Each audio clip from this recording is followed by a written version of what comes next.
Hello. How are you? What's happening? Happy Friday. Good. How are you Friday to everybody. doing? How we doing? Are you drinking celery juice?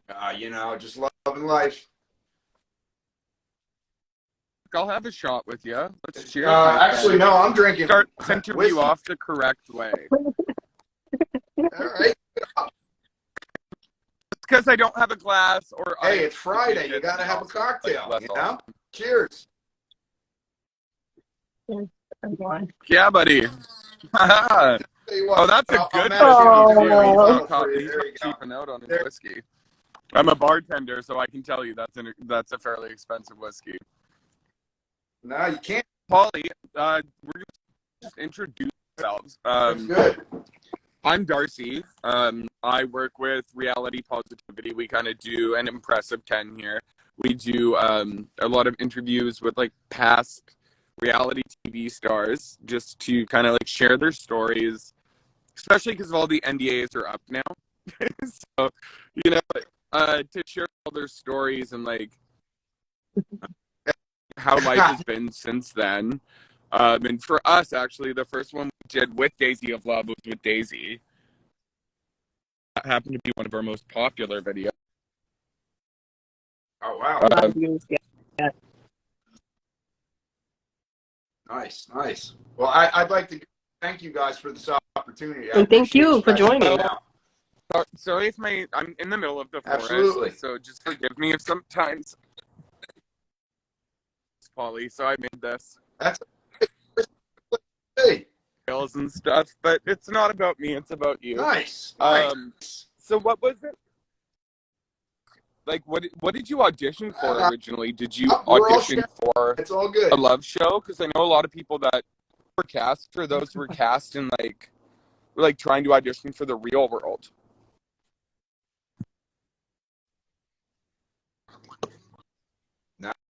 You want to hear? I'm going to give you the synopsis of it. My neighbor that lives down 4 houses from me, huge reality star. She wanted to follow everything. She watched every show. She watched Rock of Love and all of them. And unbeknownst to me, she sent in a video of me with a up. And about 2 weeks later, 51 Minds reached out to me and said, hey, we got your audition tape. We'd really like to meet up with you in Times Square and do an interview. And I'm like, well, I didn't send you guys a videotape. How the hell's going on? Your microphone's off.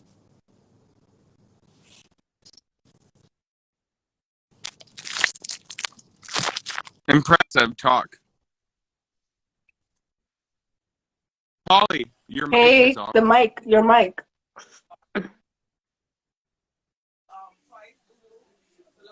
Oh, good. What were so you were saying that You said Times Square. Oh, yes. Well, I didn't know that my neighbor sent in an audition tape. I had no idea. And they said, well, listen, we'd love to do a screen test with it. How far are you from Times Square? And I was like, oh, listen, I'm right down the road from Times Square. So I'd love to, I'll come and check it out. So I went there. There was like a 3-hour backlog. So I went and found a bar and ended up getting a little polluted at the bar. And then he came and found me at the bar across the street and brought me inside. And I did the interview. And 5 minutes into it, they said, you nailed it. You're coming out to LA. And I was like, okay, awesome, cool. So I had to actually tell my job I was taking a leave of absence because I've been at the same job for 24 years. And I flew out to California, and like what the were you rest doing? is what you guys watched on TV. Oh, I'm a mechanical engineer for a defense contract company. So to follow up from the comment that someone made about I Love Money 3, being that we couldn't see it, how was your experience in the house? Like, what was it like? I'll tell you what, honestly, I wish that show aired because it was truly the best cast, crew, everything. It was in Manzanillo, Mexico. It was the cream of the crop as far as the cast members. We had Big Rig, we had Sin, we had a bunch of great people. And believe it or not, out of the craziest thing, my roommate for a majority of the show is Ryan Jenkins. And we all know what happened with Ryan and what transpired from that. But after filming wrapped up, there was a lot of hoopla going on, and actually 51 Minds producers reached out and put a gag we don't order want on to all talk of us like and in wouldn't let us detail about it. If anybody wants to it know what happened, they when that happened, where did it go when they didn't they weren't moving forward with putting the show on air?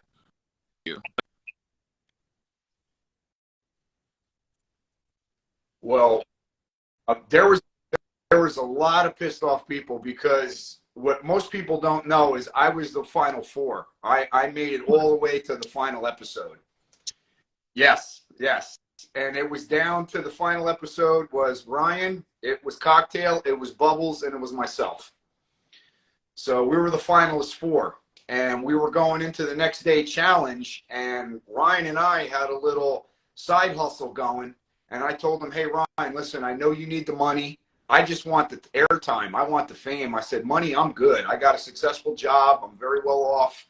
So you take the money, keep me on the very end. And I was cool with everything. Well, he ends up backstabbing me and votes me off the night of the final episode. So what most people don't know is I flipped out and I went after him. And me and him got at it pretty good, where Jimmy Powell and a few others actually had to separate us. And we had to go our separate ways, and then they flew us home the next day on separate planes. Damn. You asked for the show, and you're like, you take leave from work, and you're like, were you going in just wanting to party, or were you actually open to maybe having a connection with that girl?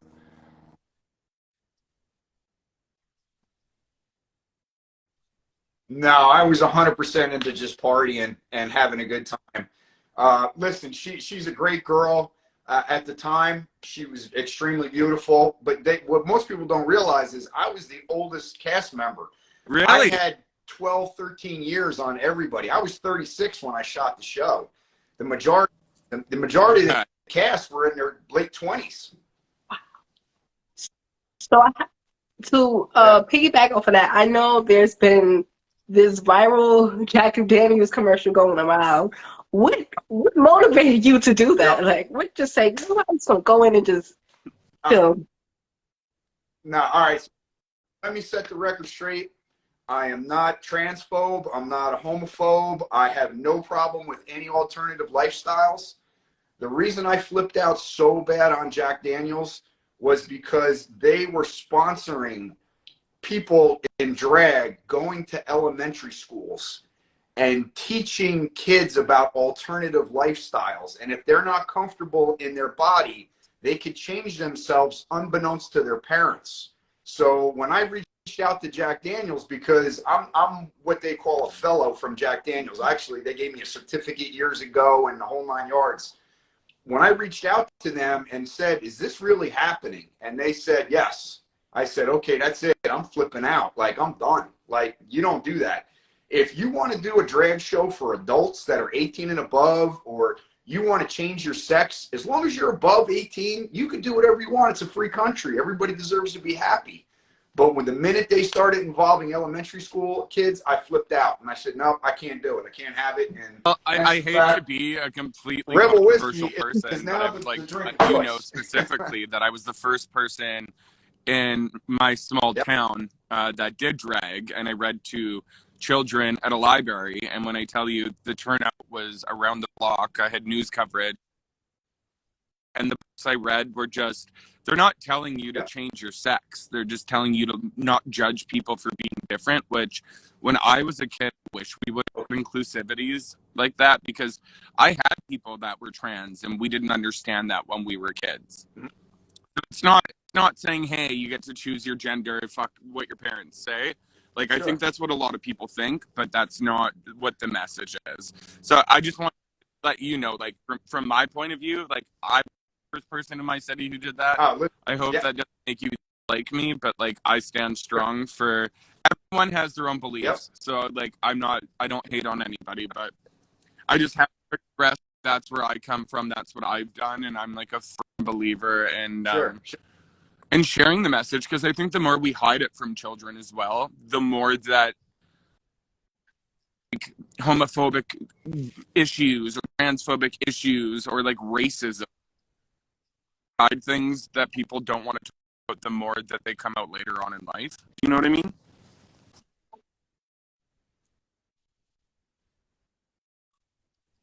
Listen, I 100% agree with you. And listen, what you did, I'm sure was in perfect guidelines with everything. But I'm going to tell you about a true life experience that made me look into it and flip out. And it's no disrespect to Yeah. you, no disrespect to the culture, no disrespect to anything. I have no problems with anybody. The Yeah. only I have an issue with is the way it transpired in my hometown. And what was, I have a lot of my friends have kids that are like between the ages of 6 to 8. Okay. I don't have children, but Yeah. a lot of my friends do. And I'm like the Yeah. Pied Piper. I'm like Uncle Pauly. Everybody wants to hang out with me because they're like little people. They're cool, you know? What happened in our township was they put on a drag show, which is fine for the kids and everything else like that. But the reading material toward the end turned into more of an adult drag show than an educational thing. And yeah, 100%. And that's where most people, a lot of people labeled me a homophobe or a transphobe, which I'm not. I have gay friends. I have people right in Asbury Park that do drag shows. My girlfriend and I will go to one. I have no problems with it. It's an adult content, and it should be to an adult. Now, if the parents are aware and give their kids blessings to see this, I'm for that. But the way they did it in my town, they cut out the parents and went right to the kids, and that's where I have a problem. I didn't wear So like bra and I stood my panties. ground. So I just, a respectful way to do it when you're around children. yes. I know that some of my drag friends watch it for kids. Like, so you got the right idea. Why people have a problem with this, and if you're gonna read material, read appropriate material.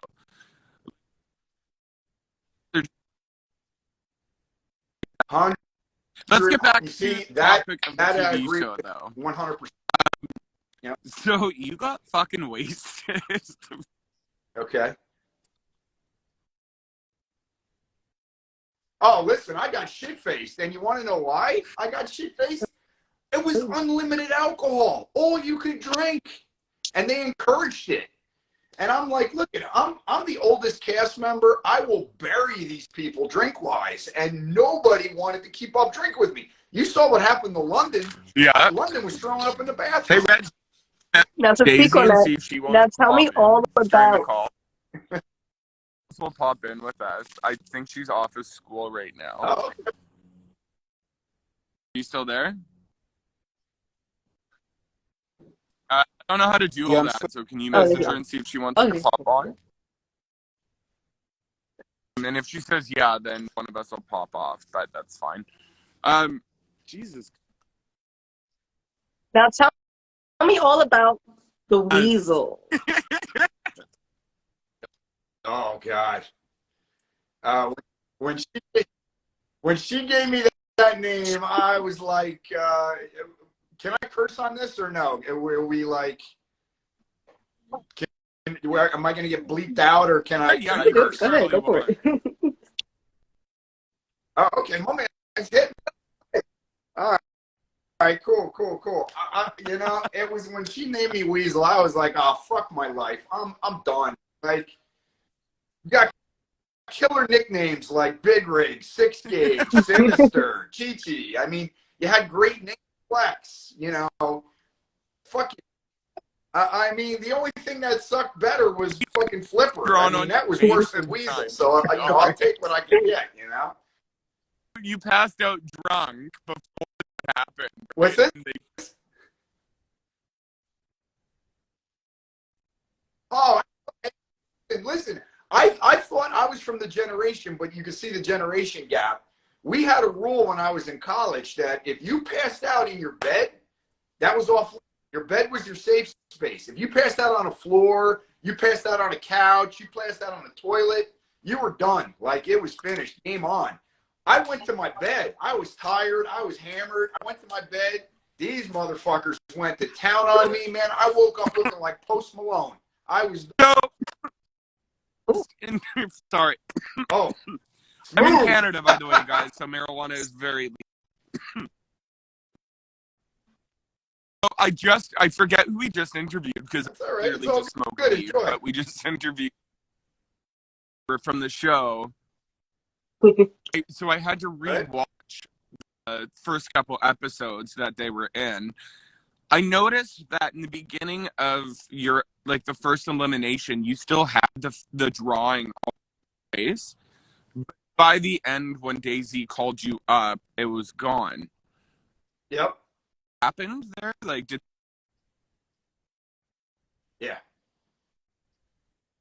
Oh yeah, absolutely. I came. They wanted it on my face, and then they cut the film and they actually cleaned it off, and then we went back to filming. See, what a lot of people don't know about reality TV is it's extremely staged. Like everything is plot, everything preconceived.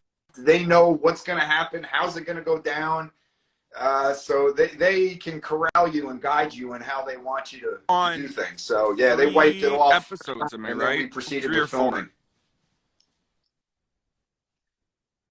So because we've talked to Three. I think Reggie, I we kicked talked off about on the like third. quite a few of the cast now. They've all said that they felt like that show wasn't very scripted. What is your thoughts? Do you felt like it was a little overstaged?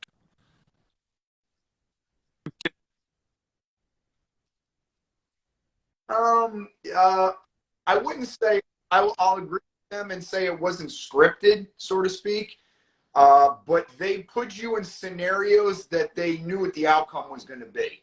You know, they put certain people in certain scenarios and instigated certain conversations. And of course, when the alcohol is flowing, inhibition's gone, and you're going to speak freely. You know, That's why more they so. give all these then cast when you're members sober, free alcohol. you got to buy your own food, but we're going to give you like an obscene amount of alcohol for free. yeah, 100%.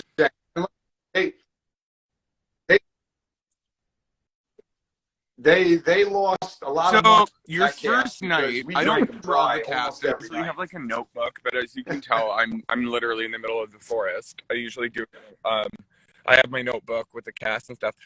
What were your thoughts on some of the cast? Yeah. I know there was those triplets. What were your thoughts on those people? Because they kind of weirded me out.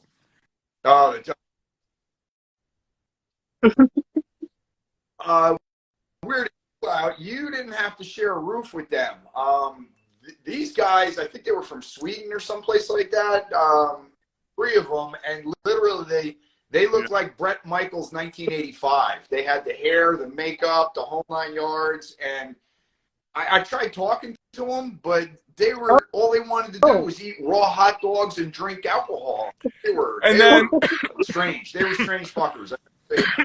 Excuse me, Reggie. Who did we interview last time that mentioned Pauly that got us to reach out?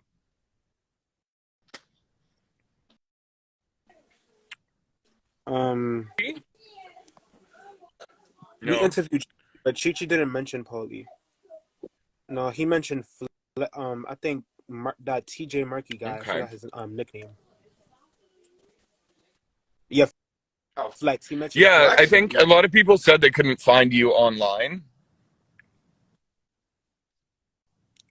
So okay, so there's the triplets, and then like who gave you the weirdest vibes there? What about that one guy they called Torch with the fucking weird hair? Like, what were your thoughts on him? Because he seemed really weird too.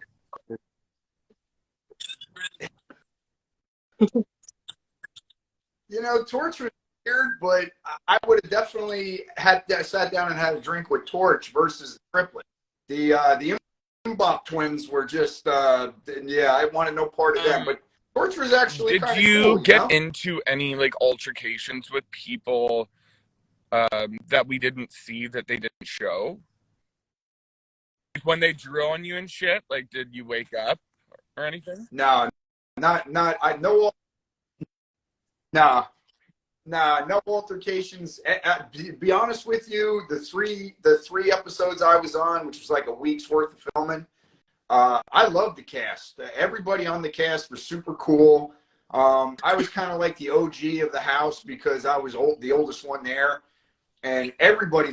I don't think one person didn't like me. I mean, everybody on there. I could be wrong, but I felt that everybody liked me, and I stayed friends with everybody to this day. You know, Sinister, Chi-Chi, Oh, right on. Stage. You know, Big Rig. Big Rig was at my house a bunch of times. London, yeah, 12-pack of me, text back and forth. I mean, we're still friends. We're still boys, you know. I know we can't Gage keep still you for reaches too out every long, once in so a we'll while. jump through So like a couple we're more still a tight questions crew. quick, and then if there's any quick fan questions, we'll do that. So you're eliminated. How did that go for you, and how did that feel? And then, like, what was the process of leaving Yep. the house? Like, was your shit already packed? And, like,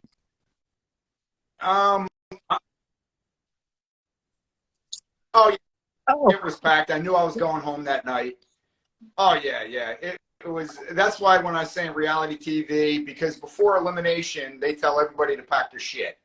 So they don't know who's going, who's not going, but they tell you to pack your shit. That way you're out of the house. Like literally, they put you in a limo and they dump you in a hotel when you're out. Like it's Saronado, goodbye. That's it. You're done. Honestly, I wanted to go further into the show, but there was no vibe between me and Daisy. I mean, you know, she's a great girl, but you know, it was more just to say, hey, I wanted to go check out TV and have a good time, meet some people, and then come home. either. I mean, you know, that's pretty how much. many girls do you think that went on Flavor of Love really wanted to date fucking Flavor? Sorry, but like none of those girls wanted to actually fucking date him. Yeah, Michael was at least decently attractive. New York, probably. yeah, New York, like that. I'm gonna practice my constitutional rights and plead the fifth on that. A lot one of the guys because, that did, but I 100% love agree New with York. you. A lot of them, I mean, yeah, he's stuff like that. They've stated that they were actually not interested in her either. So, there's nothing wrong with doing an experience to have said experience and say, hey, maybe it'll happen, maybe it won't.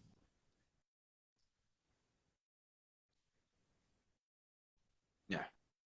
No, I agree with that. I mean, that's what I did. I went to see what would happen, see what, you know, what could come of it. It's another cap. I just wanted to go and experience it and see what happens and you know, say, hey, I was on reality And based TV on your once in my life. experience, can you say has filming helped you with any other projects you had? I don't know if it's helped me. I honestly think if I Love Money 3 aired, it would have launched and went into something else because, and I'm not just saying that because I was on it. The cast that was on I Love Money 3 was the cream of the crop, man. Everybody, synergies between everybody, the camaraderie, the way teamship worked, the way inner went. It was, and just the house was fun.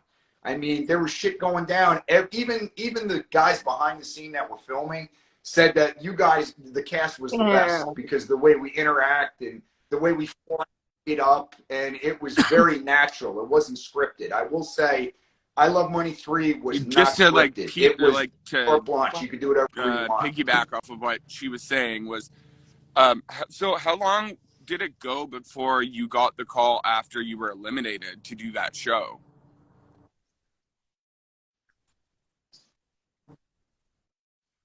It was literally a month after I got done with Daisy of Love. They called me up and said, listen, we got a show coming, I Love Money 3. It's in the works. Actually, they called it Three Amigos because they had to have a code name for it. So they called it Three Amigos. And I was like, oh, fuck yeah, I'm down for another show. I mean, a shot at 250K, I'm totally down. And what was crazy is when we started filming, actually Big Rig and me were the team captains right from the gut-go. And, you know, me and Big Rig pretty much ran the house the entire time. And it was great. I loved it. And I wish it aired because it would have been the next fucking launch for everybody. Experience was I Love Money 3. Yeah. Yeah. Were there any moments Definitely. that you can or are willing to tell us that would be juicy from I Love Money that none of us got to see? That said you got into it with what was his name again at the end?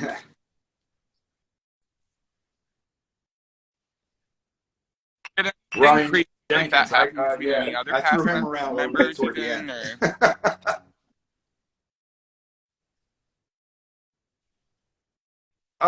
You know, of course, with the women, there was a lot of cattiness going on back and forth. The guys were pretty much cool with each other. There was no inner turmoil between the guys. There was a lot of, we'll call it casual dating happening on I Love Money 3. There was a lot of hookups going on behind scenes, on scenes. It was pretty crazy because Big Rig and Marcia Brazil were actually dating prior to filming. And the night of eliminations, Big Rig sends Marcia Brazil packing the first night because he wanted to hang out with Cocktail. you guys heard this here first. Wow. You guys have heard this here. Yeah. Exclusive. Big Rig, come on. Wow, wasn't it? And he was the one who made it. He was the final four, correct? On Days of Love. No. On Days of Love, I think he made it real close to the end. I don't know really got exactly. into it with all the other guys. So just to touch base again on Daisy of Love, did you continue speaking to Daisy at all afterwards?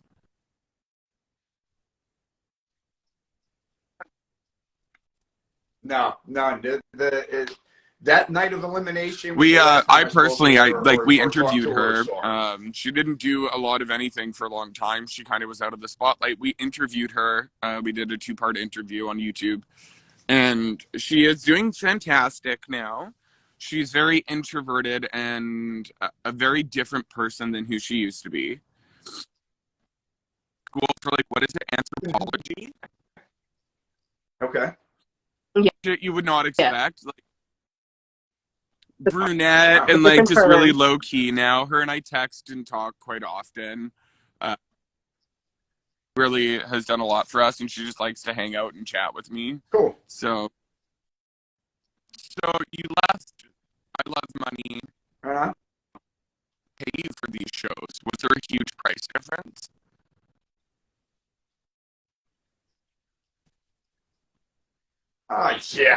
Yeah, huge. Basically, I mean, Daisy of Love, I think I made maybe $5,000 on Daisy of Love. It wasn't a lot of money. And then I Love Money, they actually pay you for your, how far you make it. But the big money is once it airs. And the way the contract's written is all 13 episodes have to air in order for you to get compensated.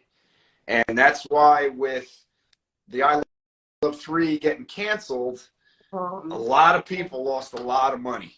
So it was not a huge payoff, I Love Money 3, which it would have been into the hundreds of thousands of dollars for every cast member. Because you make your money, what most people don't realize is when you come back from doing reality shows, you do guest appearances, you do bar appearances, you make fuck you money, like ridiculous money. I showed up at a bar, I made $4,500 in 3 hours. I mean, and then your bottles, VIP, whatever you wanted. You made your money after you left the show. Gotten offered to do Tequila as a shot at love, would you have done that instead?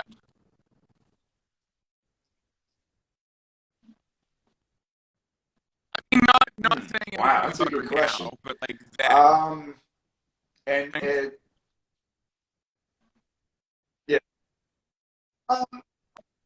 I probably would have done any show that they offered me, just to go out and do the experience. Actually, what's funny is when I came back in a lot of years past, I actually had a producer reach out to me, and they were actually trying me out for Love Island. They want to put me on Love Island. No, hell no. That was like probably about 4 years ago out, and since since then, I've met a beautiful girl. We got engaged. You know, she's incredible. She's my rock. You know, so as far as dating shows go or any reality shows, unless it involves her, you know, I'm not going to do it. You know, because you don't rock So the we boat. ever see you back on the TV screen ever again? I think the best you're going to see is the viral video. I think that's pretty much it. Like a mixture of VH1 meets MTV and put you on like the challenge. Would you? Oh, a challenge? Oh, are you kidding me? The shape I'm in now, I would fucking do a challenge in a heartbeat, man. I'm diesel, man. I mean, I'm 51 years old and I'm fucking ripped. You know, it's like I'm 51. Yeah, don't let the beard. This is the winter mug. Normally I'm clean shaved, but this is my winter mug. You were 5 years younger than my mother. You don't look like incredibly beautiful. I'm so sorry. I'm not trying to hit on you or anything, but like. Thank you. No, listen, I appreciate it, man. I tell you what, nothing for nothing. My friends that are gay give the best compliments, and I tell you what, they have the highest standards. You know, if a person that's gay tells you you're good looking, I'll take that all day to the bank. Like right now, I'd be like cast done. Oh, fuck yeah. So we're gonna wrap this up here because I also have other things to do as well. What was life like for you? Right on.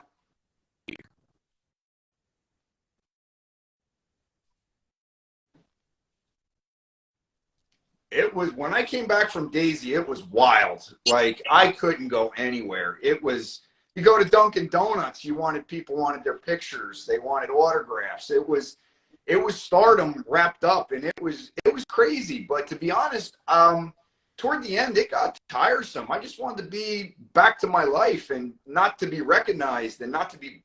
I wouldn't call it bothered because I always made the time that anybody that came up to me and wanted a picture, I always talked to them. You had lovers, you had haters, but I was kind to everybody. You know, if somebody said, Weasel, you're a fucking drunk. Hey, okay, great, I'll buy you a drink. You know, I didn't care. I let it roll. You know, but I just wanted my life to get back to normal. And it did. And it really did. And then when I Love Money 3 was filming and the hype was building up, honestly, I thought that was stardom. I thought I was going to be like, hey, you know what? I'm not going to be an engineer anymore. This is going to take me to the next level. I'm good. But, you know how that panned out, and it never aired, which is a sad shame because it would have been the highest rated show on VH1, no doubt. Obviously, we know who the guy is from Megan Wants a Millionaire. He won. So her show didn't air as well. But she was given, like, some footage. Were you guys ever given any footage of the show that you could see for yourselves?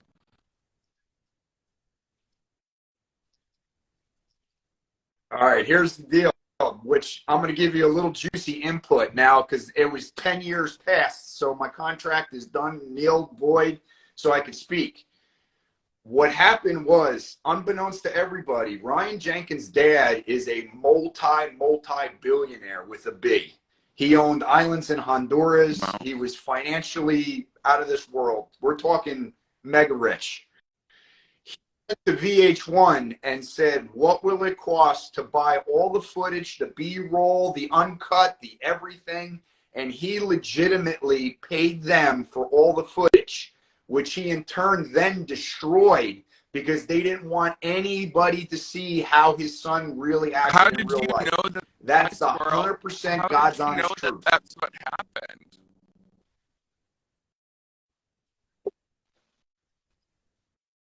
Through the grapevine, all of us started talking and finding it out because we wanted like we were all asking, can we just get a CD just for us, just for the cast members, so we could have something to see what it was like, you know, just something. And we just kept getting blown off.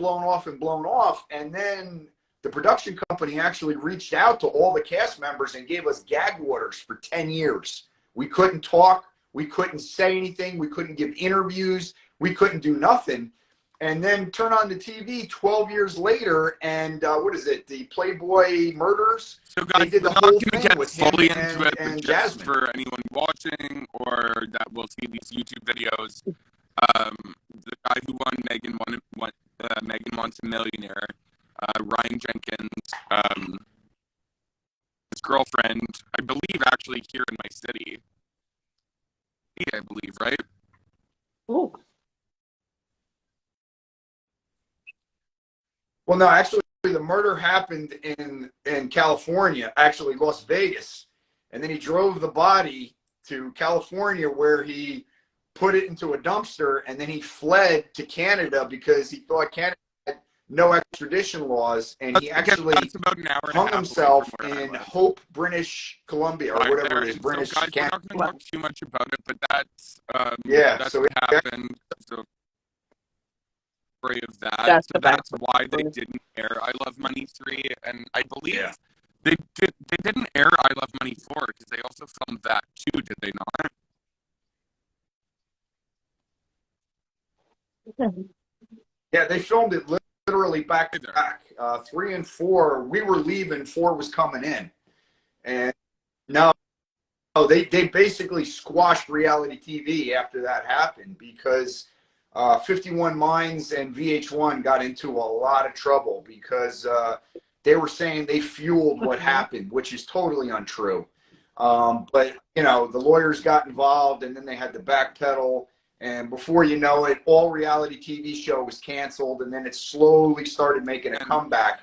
But it wasn't as good as the old days, it's supposed to be about positivity. It's like, I do love reality TV currently, and we all like watching people fight on TV. We can't deny that. Like, it's entertainment, but I miss the days when it wasn't always just that.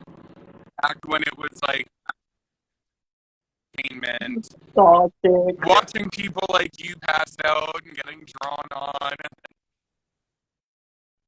like, you know, like it was a little more wholesome back then, and now I feel like everyone's pushing this narrative. They just have to fight.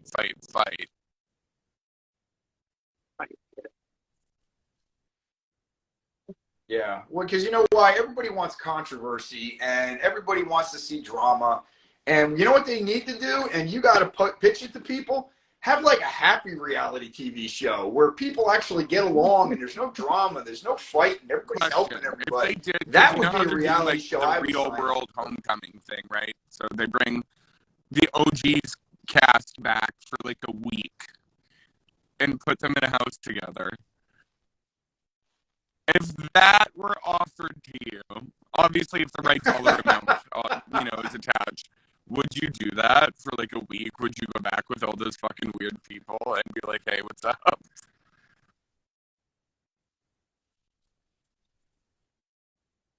You want my balls honest truth on that? I'm gonna give you a hard no, guys. Because you know why? Yeah.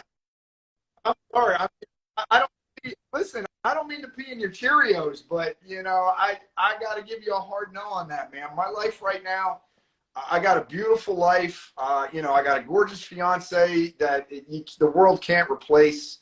You know, it's hard to find a circle of people I have right now. And to be honest with you, I wouldn't jeopardize any of that for a TV that's so show. sweet. I didn't mean to cut you off. I said that was very down to earth to say because a lot of people would do the opposite nowadays. Yeah, you know what, Empress? Everybody nowadays, they want their 5 minutes of fame. They want their glory. They want the money. Honestly, when you're happy with your life, you want to be off the grid. You don't want to be known. And, like that video that went viral, I didn't mean for it to go viral. I had no intentions for it to go viral. I literally wanted my friends on Facebook, because I don't have any other social media than Instagram and Facebook. I wanted my friends to know, hey, don't buy me Jack Daniels, because every time my friends come to my house, they bought me Jack Daniels, they bought me shirts, they bought me mirrors, hundreds of bottles of booze. I wanted them to know, hey, don't buy me Jack Daniels no more, but the shit went viral like crazy. Like, I honestly was on Howard Stern the other day, for Christ's sake. Ted was talking about me. I'm like, I will be looking it up. Well, I'll tell you what. Pull out that iPhone and check it out. Just a little bit, and you'll see it. To Because I think the biggest thing too is hate is taught. All of these books that are read from my perspective, from what I've done, from the people I know. Oh, listen. The material, it's not about that kind of stuff. It's just about accepting one another. It's not about like. So I don't know what material they read there, so I can't speak on that. Like I read like books like Ellie and the Unicorn, and it was just about a different kid in a school with a bunch of the unicorn. You know what I mean? Sure. Oh. Yeah. No, listen. Worded it was perfect. Yeah. You said all the key words. You dressed appropriate. You read the appropriate material. That I have no problem with. I'm good with all that. What happened in my community is completely this opposite spectrum of what you did. Earlier, I'm not and going you know that's why I flipped like, out and did what I did. Like a you bra know? But I just panties, that's really inappropriate for anybody. You know what I mean? I wouldn't bring like strip club. So yes. if that's the energy you're gonna give, then you should not be doing that around children. That's exactly. And I think what people are saying, because I want to clarify, because I don't like when people like Pauly get hate for stuff like that, because situations for children, and there's somebody in the chat that said, Yeah, that's crazy. I just read that. apparently you're a daddy. Everyone's thinking you look really sexy. I think those are my boys right now. A tall glass of Jack Daniels. Jack Daniels. Is that your buddy? That's Mikey. Oh yeah, hey, can I do this thing, Mikey out there? That's one of my boys. He's right. Empress, do you have any more You gotta questions? love my before we boys, wrap right? this up on? Oh no, I'm done. It was a pleasure to just be a part of Bud this interview. You guys are fucking savage. Like, just leave this poor man alone. Oh yeah, that's Austin. Yeah, my boys are. Well, guys, here, let me just. Boys are 100% savage. Saying, you know. I thank you very much for spending your time and like coming out to talk to us. I will show you all my peace circle. We all of you appreciate guys realize this is reality positivity. We want you guys to know that these people went through something we'll never experience unless we're on reality TV. But you know, we want to share their experiences and let people know it's not all negative. So, yeah, we appreciate you. We're happy to have you. Hey, thank you guys. I really appreciate the opportunity. You guys are a pleasure. I'll talk to you guys anytime you want.